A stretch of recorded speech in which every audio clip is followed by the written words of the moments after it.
So when you did win the belt, obviously, you know, you were in a storyline at the time with Dustin Rhodes, Goldust.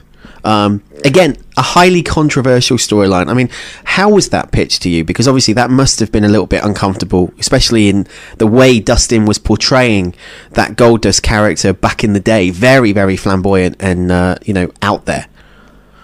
Right. And that situation, I was really pissed off during that match. Because what happened was, we had practiced that so-called kiss, okay? And he was supposed to put his hand over my mouth and kiss his hand. And we had rehearsed it. And he knew it was going to be live TV. So instead of him doing that, he decided to play a little joke and do it for real. And another man's lips touching your lips, man, it's just, to me, the grossest thing in the world. Yeah, it's not what you expect to go to work on a Monday night and receive, is it? Yeah, and especially being on live TV, he knew I couldn't get up and do nothing right then because it was live TV. So he did, you know, what he had to do, but I didn't find any humor in it. So what happened backstage? Obviously, you know, you left the ring, it had happened, live TV. Oh, my God. I went hunting for him, brother, and they told me that he had his car already running. He knew he was going to do all this. He had his car running, and as soon as he got to the back, his wife was back there with the car running.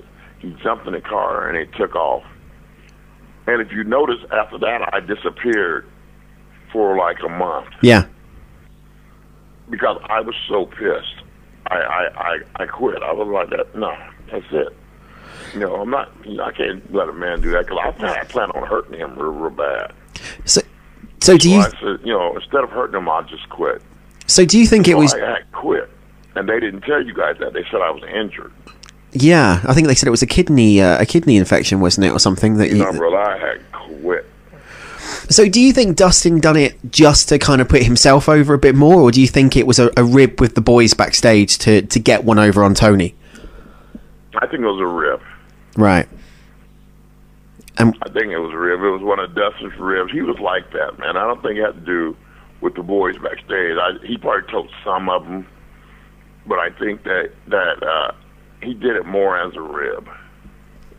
So when you eventually caught up with Dustin, you know, you had, like you said, you had the month off, you came back. What was the relationship like between you and Dustin following that point?